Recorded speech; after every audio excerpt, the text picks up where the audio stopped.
ग्रिफिथपुर नाम का एक गांव था जहां पर अंबिका नाम की एक बुजुर्ग औरत रहा करती थी।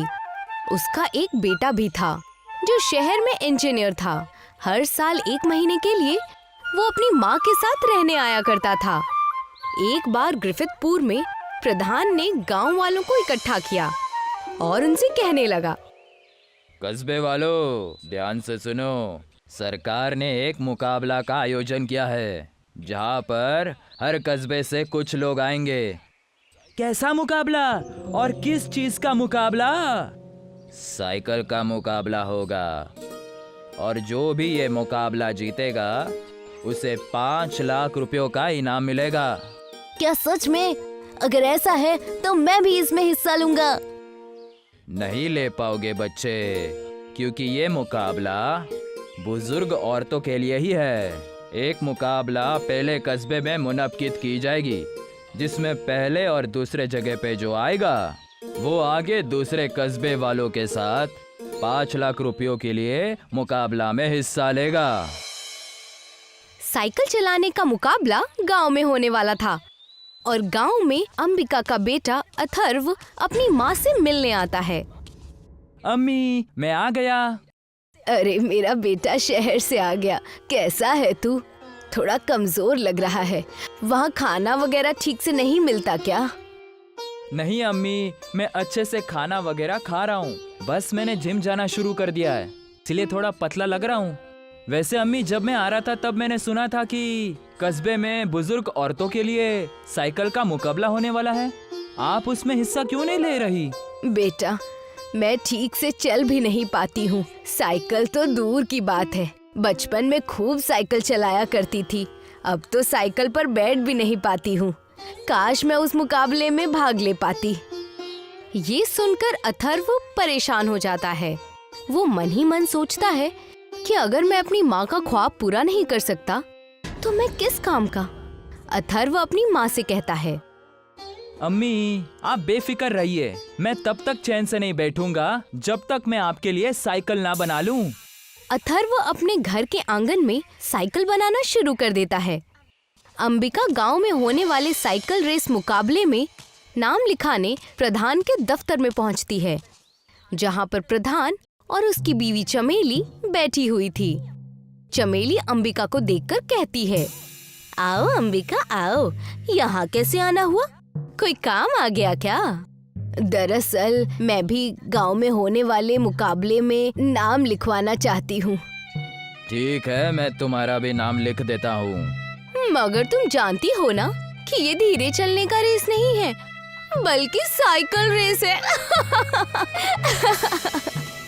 अंबिका अपना नाम लिखवाकर वहाँ से चली जाती है और दूसरी ओर अथर्व लकड़ी की साइकिल बना देता है और माँ अंबिका के पास ले जाता है।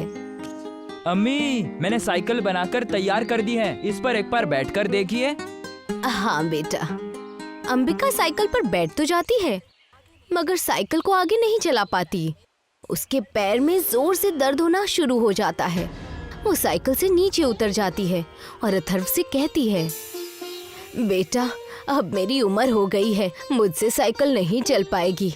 मैं जाकर अपना नाम मुकाबले से हटवा दूंगी। तुम्हारा बहुत बहुत शुक्रिया, मगर कई बार जो ख्वाब हम देखते हैं उनका सच होना जरूरी नहीं है। ये सुनकर अथर्व मायूस हो जाता है और साइकिल को लेकर नदी के पास चला जाता है। मेरी अम्मी ने मुझे इतना पढ़ाया, मेरी स्कूल की फीस भरी और मैं उनके लिए कुछ नहीं कर पाया। लालच है मुझ पर, मेरा इंजीनियर बनने का कोई फायदा नहीं है। अथर्व साइकिल नदी में फेंक देता है। जैसे ही वो साइकिल नदी में डालता है, वैसे ही पानी में से एक जल परी बाहर आती है, जिसके सिर पर चोट आ जाती है। वो गुस्से में बाहर आती है। कौन है रे बुड़बक, जिसने पानी में साइकिल फेंकी? सामने आओ। मैं आपके सामने ही खड़ा हूँ, मुझे माफ कर दीजिए। काहे माफ करें हम तुमका? हम तुमको अब नहीं छोड़ने वाले हैं। अथर्व रोने लग जाता है। ए भैया, ए ओह, रो काहे रहा है? हम तो बस ऐसे ही कह रहे थे, हम तुमका कुछ नहीं करेंगे। का बात है, तनिक खुल के बताओ। अथर्व सारा मसला जलपरी को बताता है। तेरे की, यही से तुम रो रहा था। रुको, अभी तो हर मदद करती हूँ।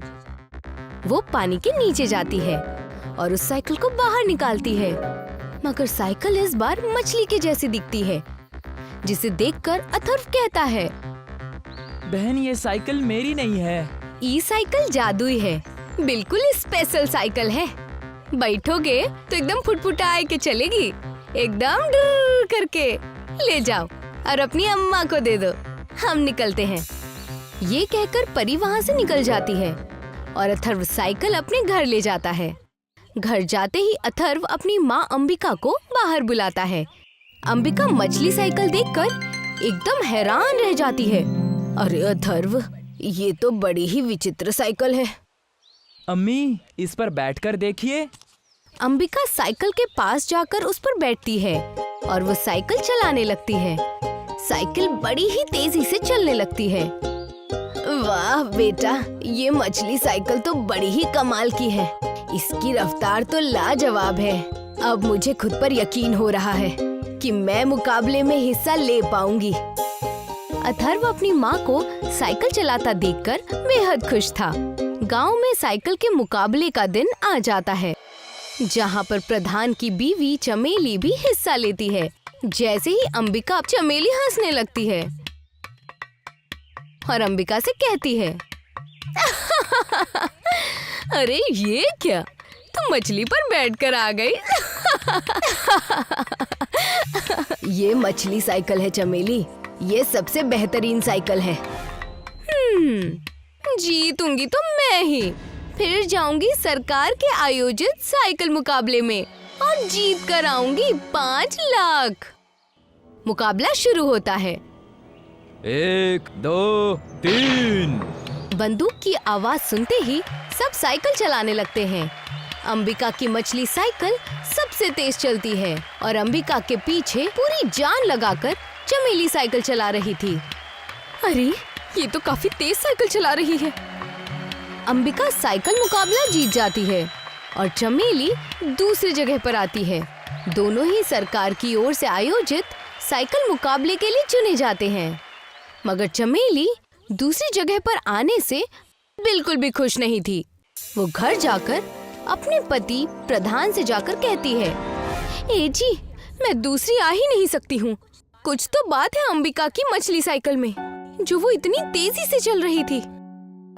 मैंने तो उड़ती उड़ती खबर भी सुनी है कि उसका बेटा जो शहर से आया है, वो अपनी बुजुर्ग अम्मी के लिए साइकिल बना रहा था, लेकिन किसी जलपरी ने उसे वो मछली साइकिल दी है। हमें कुछ करना होगा, नहीं तो वो बुढ़िया सरकारी साइकिल मुकाबले में भी जीत जाएगी और 5 लाख रुपए की रकम भी ले जाएगी। तुम फिक्र मत करो चमेली, मेरे पास एक तरकीब है। कैसी तरकीब है आपके पास? तुम देखती रहो चमेली, वो उस मुकाबले में हिस्सा भी नहीं ले पाएगी। प्रधान और चमेली अंबिका की मछली साइकिल चुराने की साजिश रच रहे थे और दूसरी ओर अंबिका और उसका बेटा घर में बेहद खुश थे। अम्मी, आप तो मुकाबला जीत गई। सब कुछ तुम्हारी वजह से हुआ है बेटा। अगर तुम न होते तो शायद मैं उस मुकाबले में हिस्सा भी नहीं ले पाती। अम्मी, ये तो मेरा फर्ज था। मैं अभी आया, साइकिल को नजदीक के दरख्त पर लॉक करके। अथर्व साइकिल को पास के दरख्त पर लॉक कर देता है और अपने घर निकल जाता है। जैसे ही रात होती है, प्रधान के गुंडे साइकिल को चोरी करने के लिए आते हैं। ये साइकिल तो बड़ी ही अलग है, मछली की तरह दिख रही है। तो अभी प्रधान जी इसे चुराने के लिए कह रहे होंगे। चलो जल्दी इसका ताला तोड़ो और ले चलो। जैसे ही उनमें से एक ताला खोलने के लिए उस साइकिल को छूता है, वैसे ही उसे करंट लग जाता है और वो जोर से चीखता है। अरे चिल्ला क्यों रहे हो? सबको बता देगा क्या? पहली बार चोरी कर रहा है। दूसरा गुंडा भी ताला खोलने के लिए जैसे ही साइकिल को छूता है, वैसे ही उसे भी करंट लग जाता है। अभी समझ में आया क्यों मैं चीख रहा था। दोनों कैसे न कैसे करके वहाँ से भाग जाते हैं और सुबह होते ही प्रधान के घर जाते हैं, जहाँ प्रधान और चमेली दोनों वहीं पर होते हैं। वो गुंडे सारा मसला प्रधान और चमेली को बताते हैं। प्रधान सोच में पड़ जाता है। ऐसा कैसे हो सकता है? साइकिल में पक्का कुछ जादू है। साइकिल को छू नहीं सकते, मगर उस दरख्त को जला तो सकते हैं ना। वाह चमेली वाह, तुम्हारा तो जवाब ही नहीं। जैसे ही रात होती है, प्रधान और चमेली अंबिका के घर के बाहर आते हैं और देखते हैं कि वो मछली साइकिल उस दरख्त से लगी हुई थी। प्रधान अपने हाथ में तेल और उसकी बीवी के हाथ में मशाल लेकर आए थे। पति देव, इस दरख्त पर तेल डाल दो। अभी डालता हूँ। प्रधान उस दरख्त पर तेल डाल देता है। ना रहेगी बांस और ना बजेगी बांसुरी। जैसे ही चमेली दरख्त पर आग लगाने जाती है, वैसे ही वो जलपरी वहाँ आ जाती है। काहे? नहीं नहीं नहीं नहीं, काहे ही हरकत कर रही हो बहनी? कोनो लाज शरम है कि ना तुम में? प्रधान, तुमको बड़ी चुलबुलाहट हो रही है का? अभी निकालते हैं हम तुम्हारी चुलबुलाहट। रुको। अरे जलपरी जी, आप यहाँ पर? हमें माफ कर दीजिए, हमें वो सरकार की साइकिल मुकाबला जीतना था, लेकिन यह साइकिल बहुत तेज चलती है, इसलिए हमने ये हरकत की। जलपरी एक मंत्र पढ़ती है और प्रधान और चमेली दोनों ही मछली में तब्दील हो जाते हैं। जलपरी दोनों मछलियों को अपने साथ ले जाती है। कुछ दिनों बाद सरकार के द्वारा आयोजित साइकिल मुकाबला होता है और मुकाबले में अंबिका जीत जाती है और 5 लाख रुपए से वो गांव वालों की मदद करती है और गांव वाले उसे प्रधान बना देते हैं। विष्णु ने अपने समाज के बाहर शादी की थी, इसलिए उसे गांव से दूर रहने की सजा मिली थी। विष्णु अपर्णा अपनी बेटी पल्लवी के साथ खाड़ी के पास रहते थे। रोज सवेरे विष्णु मजदूरी के लिए दूसरे गांव निकल जाया करता। रास्ते में वो पल्लवी को उसके स्कूल छोड़ता था। यहाँ घर में अपर्णा अकेली रहती थी। घर का सारा काम करने के बाद भी उसके पास समय बचता था, इसलिए वो खाड़ी से मछलियाँ पकड़ती। रोज मछलियाँ पकड़ पकड़ कर अपर्णा इस काम में माहिर हो चुकी थी। अब वो अपने हाथ से ही मछलियाँ पकड़ सकती थी। ये हुई ना बात, आज तो मछली फ्राई बनाऊंगी। जो भी मछली अपर्णा खाड़ी में पकड़ती थी, उसे वो घर ले जाकर साफ करके पकाया करती थी। खुशबू तो बहुत अच्छी आ रही है, उम्मीद है स्वाद भी अच्छा ही होगा। शाम को जब विष्णु और पल्लवी घर लौटते थे, तो अपर्णा उन्हें खाने के साथ साथ मछली भी देती थी। चक्कर बताइए, आज कैसी बनी है? अम्मी, इसमें चखना क्या है? आपने बनाई है तो जायकेदार ही होगी। अच्छा, ऐसी बात है? हाँ अम्मी, मैं जब आपके हाथ की बनी मच्छी अपने दोस्तों को खिलाती हूँ ना, तो वो लोग पूरा डिब्बा चट कर जाते हैं और फिर कहते हैं कि तेरी अम्मी बहुत अच्छी मछली बनाती है। अच्छी बात है। हाँ हाँ, मछली तो तुम बहुत ही लजीज बनाती हो पन्ना, इसमें कोई शक नहीं है। मछली से याद आया, मैं सोच रही हूँ कि मैं रोज ज्यादा मछलियाँ पकड़कर उन्हें बाजार में फरोख्त करूँ। इससे मुझे कुछ पैसे भी मिल जाएंगे। हाँ, बेच तो सकती हो, तुम्हें तो मछलियाँ पकड़ना भी आता है। हाँ, तो कल से ही काम की शुरुआत करती हूँ।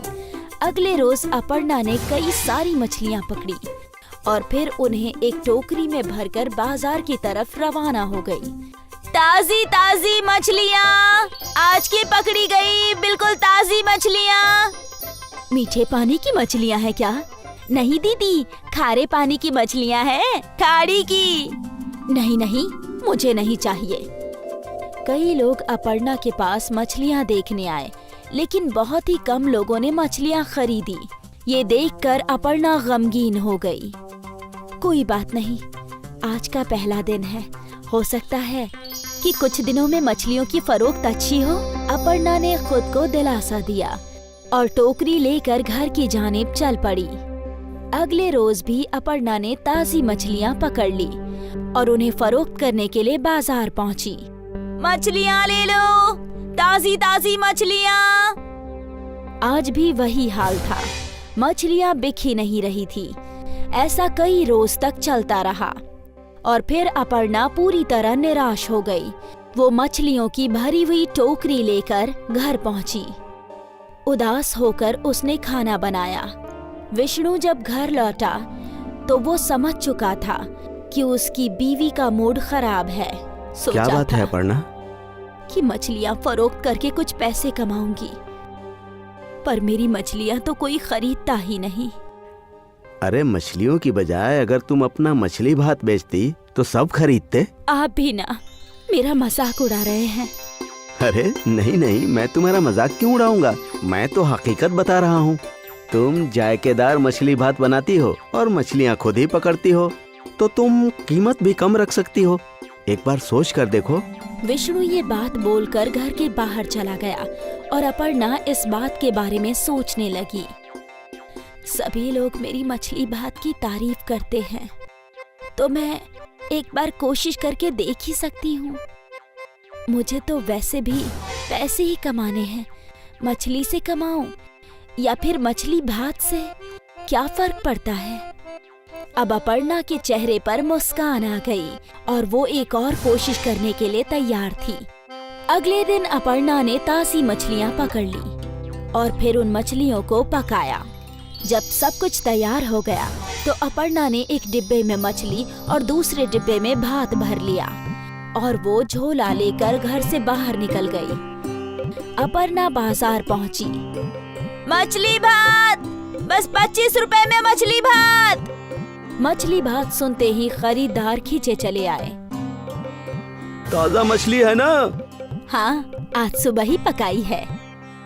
ठीक है, मुझे एक प्लेट दे दो। अपर्णा ने उस आदमी को एक प्लेट मछली भात दे दी। वो आदमी वहीं खड़े रहकर खाने लगा। उसकी मछली की खुशबू फैलने लगी और कई और ग्राहक अपर्णा के पास आए। मुझे भी एक प्लेट देना। जी। जैसे जैसे ग्राहक आते जा रहे थे, अपर्णा सभी को मछली भात देती जा रही थी। वो खुश थी। हर प्लेट के उसे 25 रुपए मिल रहे थे और थोड़ी देर में ही उसका सारा मछली भात खत्म हो गया और वो अपने घर की जानिब चल पड़ी। शाम को जब विष्णु घर आया तो अपर्णा ने विष्णु के सामने जलेबी रख दी।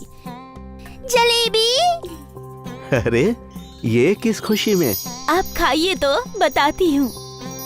वो लोग जलेबी खा रहे थे और अपर्णा ने उन लोगों को आज का किस्सा सुनाया। मैं कहता था ना कि तुम्हारा मछली भात बहुत बिकेगा। अब लाओ, मुझे भी मछली भात खिलाओ। अरे रे, वो तो सारा खत्म हो गया। क्या? और उस रोज से अपर्णा की मछली भात का कारोबार चल पड़ा। लोग इंतजार करते थे कि कब अपर्णा बाजार आएगी। अरे वो देखो, मछली भात वाली आ गई। उसके आते ही उसके आसपास भीड़ जमा हो जाया करती। अपने कमाए हुए पैसों से अपर्णा ने घर की मरम्मत करवाई। विष्णु भी अपर्णा का हाथ बटाने लगा मछली भात बनाकर बेचने में। विष्णु ने मजदूरी करनी छोड़ दी। मियाँ बीवी मिलकर मछली भात बेचने लगे। बाजार में उनकी दुकान भी खुल गई थी। मछली भात का कारोबार चल पड़ा और थोड़ी ही दिनों में पूरे गांव में अपर्णा मछली भात वाली मशहूर हो गई। उसका पूरा परिवार इसी काम में उसका हाथ बटाने लगा।